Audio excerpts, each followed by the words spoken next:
Ravi Prakash Siliconandhra hospital Kuchipudi super speciality వైద్య సేవలు పూర్తిగా ఉచితం. Welcome to RTV. నేను వర్మ. మనతో పాటు ఉన్నారు పలాస ఎమ్మెల్యే గౌతు శిరీష్ గారు. చెప్పండి మేడం గారు, అసలు ఏంటి, ఏ విధంగా మిమ్మల్ని మానసిక క్షోభకి గురి చేశారు సోషల్ మీడియాలో? 2019లో టీడీపీ ఓటమి చెందాక వైసీపీ అధికారంలోకి వచ్చాక ప్రస్తుత తాజా మాజీ మంత్రి అయిన శ్రీధర్ అప్పలరాజు గారు వైసీపీ తాలూకా సాహిత్యాన్ని బాగా వంట పట్టించుకొని సోషల్ మీడియాలో ఒక ఆడపిల్లని టార్గెట్ చేస్తే భయపడి ఇక్కడి నుంచి వెళ్ళిపోతుంది, ఇక్కడ నాకు ఎప్పటికీ ఎదురుండదు, ఆయన గెలిచినప్పటికీ కూడా మళ్ళీ గౌతు కుటుంబం ఇక్కడ గెలుస్తుందన్న భయం ఆయనకుంది.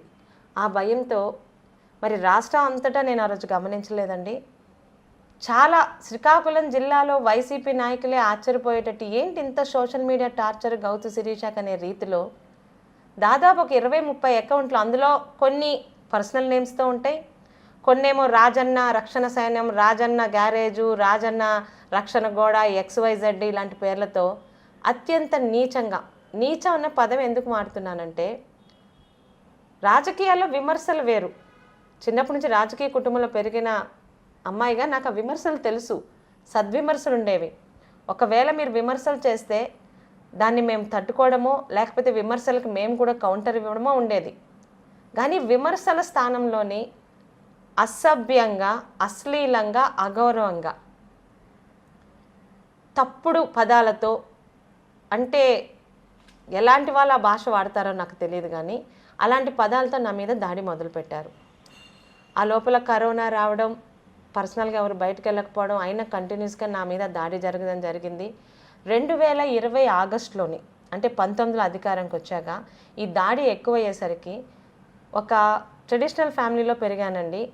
నా తండ్రి 6 సార్లు ఎమ్మెల్యే అని, ఇప్పటికీ ఆయన ఆడపిల్లలు పోలీస్ స్టేషన్కి వెళ్ళకూడదనే ఒక అభిప్రాయంలోనే ఉంటారు.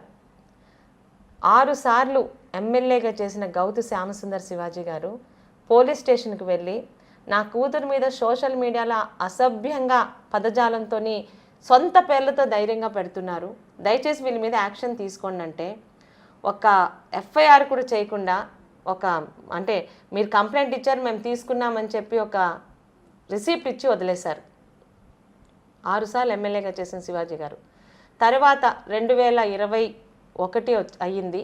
21 ఆగస్టులోని నేను స్వయంగా ఈ సోషల్ మీడియా టార్చర్ తట్టుకోలేక, మీకు చూపించమంటే అవన్నీ పేజెస్ చూపిస్తామండి, అలాంటి భాష చదువుకున్నవాడెవడు, ఒక తల్లి అనే మహిళకు పుట్టినవాడెవడు, నోటికి అన్నం తింటున్నవాడెవడు, ముక్కు మొహం తెలియని అవతల వాళ్ళ మీద రాయడు. ఎంత డబ్బులు ఇచ్చినా సరే వాళ్ళందులో ఎవ్వరికీ నేను తెలియదు, వాళ్ళ మొహాలు కూడా నాకు తెలియవు. అత్యంత నీచమైన భాషలోనంటే only to give a mental torture to a women. 21లోని రామ్మోహన్ నాయుడు గారితోని సోదరుడు అశోక్ గారితో వెళ్ళి SP ఆఫీస్ ముందు గొడవ చేసి కాగితాలన్నీ చూపించి, అప్పుడే అమిత్ బర్డర్ గారు ఉండేవారు SPగా, ఆయనకి కాగితాలు చూపించి, మీకు తెలుగు రాకపోతే మీ పక్కన వాళ్ళతో ట్రాన్స్లేట్ చేయించుకోండి, ఆ భాషని మీ ఇంట్లోని ఆడవాళ్ళ మీద వాడితే మీరు కేసు పెడతారా పెట్టరా అంటే, గత్యంతరం లేక ఆయన మా పలాస CAకి ఫోన్ చేసి, ఆ అమ్మాయి మొత్తం ఎవిడెన్స్తో వచ్చింది కాబట్టి కేసు బుక్ చేయాల్సిందే అన్నారు. అలాగా సంవత్సరంన్నర కష్టపడితే FIR అయింది. తర్వాత సంవత్సరం వెయిట్ చేశాను, RT యాక్ట్ రాస్తూనే ఉన్నాను. అందులో ఒక్కరిని కూడా, అంటే అంత చేవ చచ్చిన పోలీసు వ్యవస్థ మొన్నటి వరకు, పనికి మాలిన వ్యవస్థ ఏదన్నా ఉందంటే ఆంధ్ర రాష్ట్రంలో గత 5 సంవత్సరాలు పోలీస్ వ్యవస్థ మాత్రమే. చేవ చచ్చిన పోలీస్ వ్యవస్థ, నేను కంప్లైంట్ ఇచ్చిన 25 మంది మీదలో కూడా ఒక్కడిని కూడా కనీసం పోలీస్ స్టేషన్కి పిలిపించి ఎందుకు ఇలా చేస్తున్నారని అడిగే ధైర్యం కూడా చేయలేకపోయిందండి. 2023లో ఇంక ఇలా కాదు, ఈ పోలీసులతోని వీళ్ళ వల్ల చేత కాదు, కనీసం న్యాయస్థానాల్లో లేట్ అయినా మనకి దొరుకుతుంది న్యాయం అని చెప్పి 2023లోని కోర్టులో కేసేసాను. నేను ఈరోజు వెళ్ళింది కొత్తగా కాదు, ఈరోజు 3వ వాయిదాకి నేను వెళ్ళింది. కోర్టులో కేసు వేయడం జరిగింది.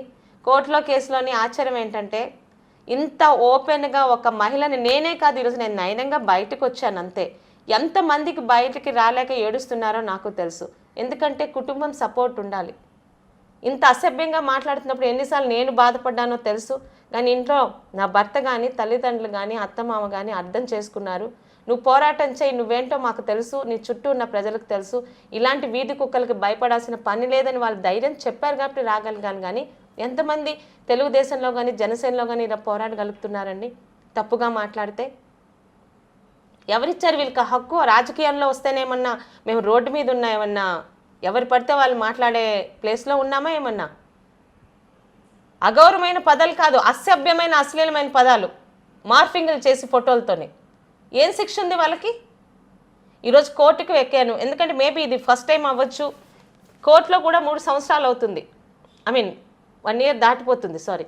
కానీ ఈ రోజుకి అది 65 సెక్షన్ అంటారు, 65 యాక్ట్ అంటారు. ఐటీ యాక్ట్లోని వాటికి ఎటువంటి ఆధారాలు చూపించినా కూడా వాటికి శిక్షలు వేయడానికి ఇంకా ఎతుకుతూనే ఉన్నారు. నేను ఈరోజు రిక్వెస్ట్ చేస్తుంది ఏంటంటే, ఈరోజు మన అధికారంలో ఉంటాము, నిన్న ఇంకొకరు ఉన్నారు, రేపు ఇంకొకరు ఉండొచ్చు, లేకపోతే మనమే రావచ్చు. కానీ ఈ వీటిని సీరియస్గా తీసుకోకపోతే ఈరోజు నేనే కాదు, స్వయాన హోంశాఖకి మినిస్టర్గా ఉన్న సోదరి వంగలపూడి అనిత కూడా విక్టిమే సోషల్ మీడియాకి. మేమిద్దరమే కాదు, ఎంతమంది ఉన్నారండి ఆడపిల్లలు ఏడుస్తున్నారు.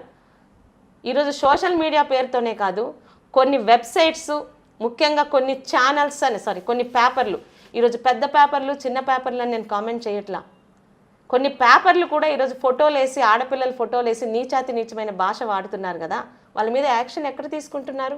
వారు జర్నలిస్టులా? అంటే ఎవడైనా ఈరోజు ఒక పేపర్ పేరు పెట్టుకొని ఇష్టం వచ్చినట్టు నేను రాసేయొచ్చా? ఇష్టం వచ్చినట్టు మీడియాలో పెట్టేయొచ్చా? ఈరోజు అధికారంలోకి వచ్చేసాము, ఇంకేముంది అనుకోవడానికి లేదు. మేము పడిన బాధకి ఎవరు ఆన్సర్ చెప్తారు? రేపు ఉదయం కూడా అవే మళ్ళీ ఇదే వీధి కుక్కలు రావని ఏమన్నా నమ్మకం ఉందా? పార్టీ వచ్చింది కాబట్టి కొన్ని రోజులు నోరు మూసుకుండొచ్చు. చాలా చాలా హెరాస్మెంట్ ఫేస్ చేశాను, నేను ఒక్కదాన్నే కాదు. నా తండ్రి మీద, అసలు నా రాజకీయ జీవితంతో నా పార్టీతో సంబంధం లేని స్వతంత్ర సమరయోధులు గౌతు లచ్చన్న గారి మీద ఎవరికి ఇచ్చారు వీళ్ళకి హక్కు? దాని మీద ఈరోజు 3వ వాయిదాకు వెళ్ళాను. మొదటి 2 వాయిదాలు అసెంబ్లీ ఎలక్షన్లో ఉండడం వల్ల వెళ్ళలేకపోయాను. యాజ్ యూజువల్ మళ్ళీ 18వ తారీఖుకి పోస్ట్పోన్ చేశారు. కానీ నేను అడుగుతుంది ఏంటంటే, స్వయాన హోమ్ మినిస్టర్ గారు కూడా ఈ బాధపడున్నారు కాబట్టి, ఈరోజు చట్టాలని చేసే పొజిషన్లో మనం ఉన్నాం కాబట్టి, పాదయాత్రలో, యువగలం పాదయాత్రలో మా యువ నాయకుడు నారా లోకేష్ గారు ప్రతి ఆడపిల్లకి ఒక తోబుట్టుగా మాటిచ్చారు.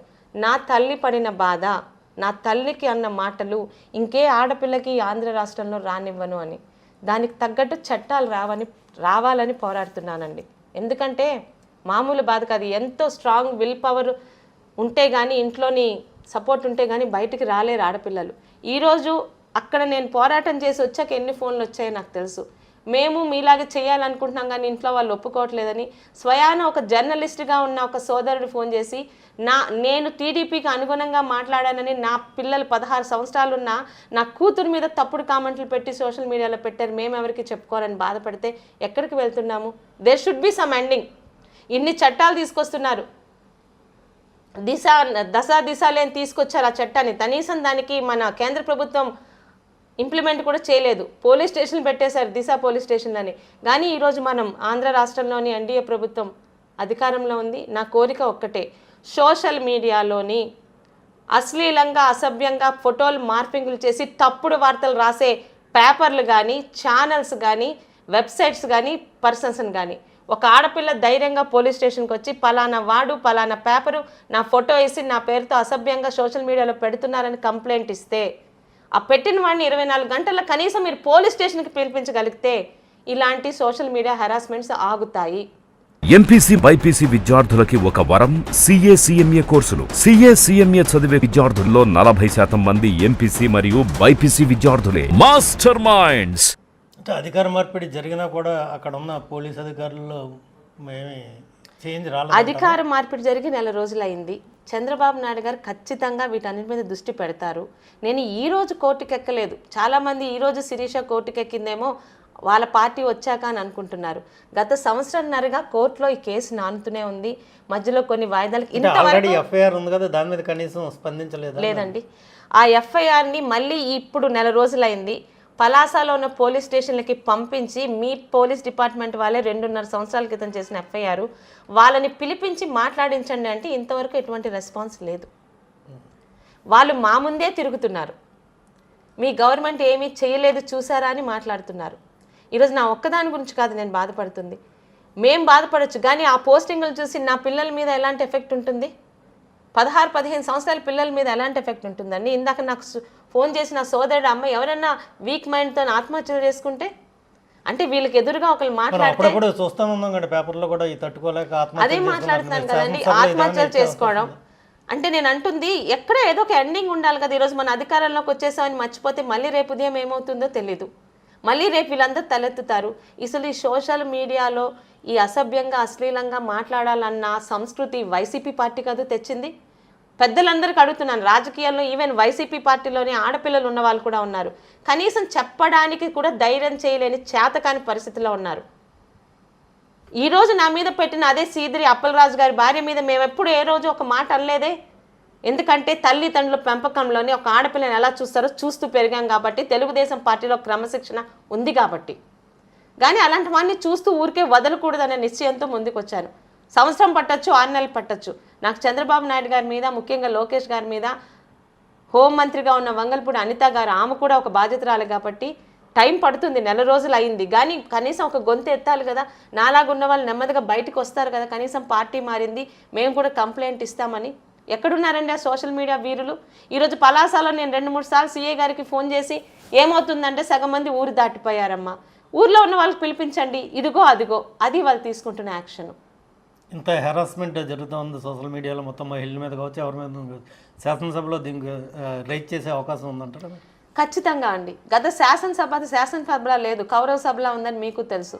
సాక్షాత్తు అప్పటి మాజీ సీఎం, ప్రస్తుత సీఎం గారి సతీమణి మీద కూడా ఎలాంటి అవాకులు చవాకులు పేలారో అది ఆ పార్టీ తాలూకా సంస్కృతిలోనే ఉంది.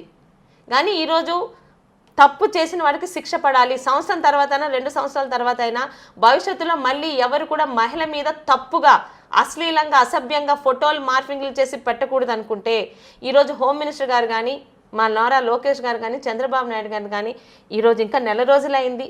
దీనికన్నా ఇంకా ఇంపార్టెంట్ ఇష్యూస్ ఉన్నాయి. ఈరోజు పెన్షన్లు కానివ్వండి, డిఎస్సి కానీ, సంతకం కానివ్వండి, మా విద్యుత్ ఇవన్నీ చేయాల్సిన పనులు నేను వెంటనే చేయమని అనటం లేదు. కానీ ఒక పోరాడగలిగే అమ్మాయిగా నాకు నా కుటుంబం దన్నుంది కాబట్టి కోర్టు ద్వారా పోరాడుతున్నాను. అయితే ఇవి త్వరితగతిన వీటికి సమస్యకి పరిష్కారం రావాలన్నా, ఇక ముందు ఎటువంటి అప్పలరాజు లాంటి జంతువులు, వాడి పెంపుడు కుక్కలు ఏ అమ్మాయి మీద కానీ రాష్ట్రంలో మాట్లాడకుండా ఉండాలన్నా దీని మీద ఒక చట్టం తీసుకురావాల్సిన అవసరం ఉంది. ఒక అమ్మాయి ధైర్యంగా పోలీస్ స్టేషన్కి వెళ్ళి పలానా వ్యక్తి నా మీద సోషల్ మీడియాలో కామెంట్ అశ్లీలంగా పెట్టాడు, పలానా వెబ్సైట్లో నా ఫోటో మార్ఫింగ్ చేసి పెట్టాడు, పలానా పేపర్లో మా ఫోటోలు వేసి తప్పుడు మాటలు మాట్లాడిన ధైర్యంగా కంప్లైంట్ ఇస్తే 24 గంటల అవతల వాడిని పోలీస్ స్టేషన్ తీసుకొని వచ్చి మాట్లాడగలిగితే కనీసం తగ్గుతాయని నమ్మకం ఉంది. ఎంతోమంది ఆడపిల్లలు సంతోషిస్తారు. చంద్రబాబు నాయుడు గారు పార్టీలోనే కాదు, పదవుల్లో కూడా ఆడపిల్లలకి, మహిళలకి చాలా గౌరవం ఇస్తారు. ఈ చట్టం ఈ 5 సంవత్సరాల లోపల రాగలిగితే భవిష్యత్తులో ప్రతి ఒక్క ఆడపిల్ల సంతోషిస్తుందని భావిస్తున్నానండి.